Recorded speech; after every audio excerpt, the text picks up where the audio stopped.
अखंडमंडलाकारं व्याप्तं येन चराचरं तत्पदं दर्शितं येन तस्मै श्री गुरवे नमः। प्रिय साथियों, मैं डॉक्टर सुरेंद्र नाथ तिवारी श्री कृष्ण योग यूट्यूब चैनल में आप सभी का हार्दिक स्वागत करता हूं। आप कैसे हैं? आशा करता हूं बिल्कुल स्वस्थ और प्रसन्न होंगे। आज एक विषय है कि प्रायः दीपावली के अवसर पर तो लोग जुआ खेलते पाए ही जाते हैं। क्यों ऐसा? लोगों को सामाजिक भ्रम बहुत है कि नहीं, और किसी दिन नहीं भी खेलते तो उस दिन तो जरूर खेल लें। गधा का जन्म लोग दूर करते हैं कि गधा का जन्म नहीं होगा जुआ खेल लेंगे तो। गधा तो वही है जो जुआ खेलते हैं, उनका जन्म से कैसे वो बच सकते हैं। लेकिन हां, एक बात अवश्य है, जुआ नहीं खेलना चाहिए। क्यों नहीं खेलना चाहिए? तो श्रीमद् भागवत में एक कथा आती है। पांडवों के स्वर्गारोहण के बाद महाराज परीक्षित जब दिग्विजय के लिए निकले थे तो उसी समय कलयुग का आगमन हुआ। तब तक द्वापर था, कलयुग का आगमन। उस कलयुग में कली एक विशेष रूप में प्रकट हुआ। काला कलूटा, राजसी वेश, और हमारे धर्म के प्रतीक सांड को और गाय को मार रहा था। यह देख करके तुरंत महाराज परीक्षित ने समझ लिया निश्चित रूप से कोई पापी है, क्योंकि पांडवों के राज्य में कोई भी ऐसा नहीं करता। तो उन्होंने पूछा, तुम कौन हो? मैं कहा, महाराज आपको पता होगा सतयुग, त्रेता, द्वापर और कलयुग 4 युग होते हैं। सतयुग व्यतीत हुआ, त्रेता भी व्यतीत हुआ, द्वापर अभी अभी समाप्त हो रहा है, मैं कलयुग हूं, कलयुग का आगमन हुआ है।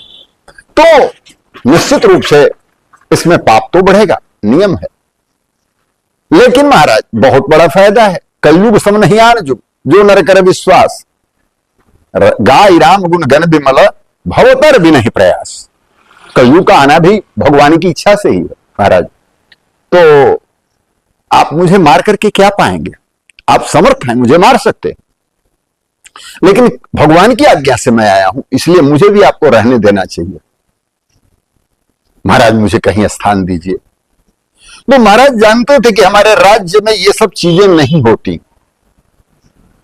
द्यूतम पानम स्त्रिया सूना यत्र अधर्म चतुर्विधा, क्योंकि यहां 4 प्रकार से अधर्म ही होता है। द्यूतम, जुआ खेलने में अधर्म क्या होता है? कपट होता है, झूठ बोला जाता है। जो जुआ खेलते हैं झूठ बोलते हैं, कपट करते हैं। पानम, जो पी लेते हैं वो काशी नरेश से भी बड़े हो जाते हैं।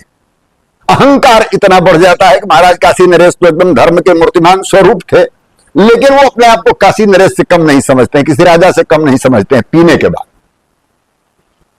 स्त्रियां, जो सबसे बड़े पातकी है, पराई स्त्रियों के साथ गलत संबंध करते हैं, उनका सारा तेज का हरण हो जाता है और वो जीवन में कभी भी यश को नहीं प्राप्त कर पाते। सूना, जहां हत्याएं होती हैं, ऐसे स्थान पर महाराज परीक्षित ने कलयुग को कहा तुम जाकर के निवास करो।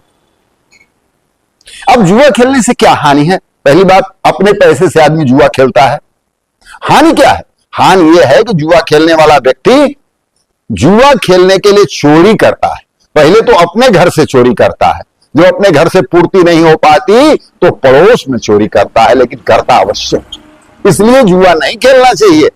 जुआ खेलना बहुत बड़ा अधर्म है और लालच में व्यक्ति फंसता रहता है। जैसे आजकल कुछ चीजें तो मोबाइल पर हैं, मोबाइल पर आजकल लोग जुआ खेल रहे हैं। कुछ लोग कह रहे हैं कि आप थोड़ा सा पैसा लगाओ, दुगुना कर देंगे 2 दिन में। 2 दिन में आपको दुगुना करके देंगे, और 1-2 बार दे भी देते हैं। आदत थोड़ा सा खराब कर दिए, इसके बाद कहते हैं 1 लाख रुपया भेजो, 2 लाख दे देंगे। तो कुछ थोड़ा सा कमाए रहता है, कुछ दूसरों से उधार लेता है और लेकर के दे देता है। जब 1 लाख पा जाता है तो कहता भैया इकट्ठे लाभ उठाओ, 2 लाख दे दो, तुमको 4 लाख दे देंगे। अब जो 2 लाख वो दे देता है लालच में किसी तरह से, तो कहता है 3 लाख दो, 6 लाख रुपया लो। इस तरह से उसकी पूरी आंत को नोच लेता है। उसके पास देने का कुछ सामर्थ्य नहीं रहता, दूसरों से उधार ले लेकर के वो देता है। ये जुआ, शीघ्र धनी होने की इच्छा से ही लोग जुआ खेलते हैं। कि हम जल्दी एक रात में ही धनी हो जाएंगे, इतना बढ़िया जुआ खेलेंगे कि एक रात में ही हम धनी हो जाएंगे। तो इस तरह का जुआ आजकल तो मोबाइल पर हो रहा है।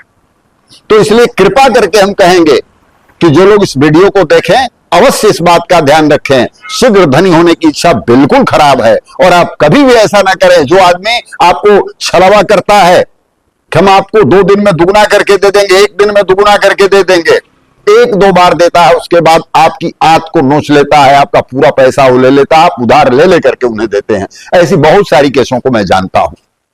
इसलिए कभी ऐसा न करें। जुआ खेलना महापाप है। ओम शांति शांति शांति।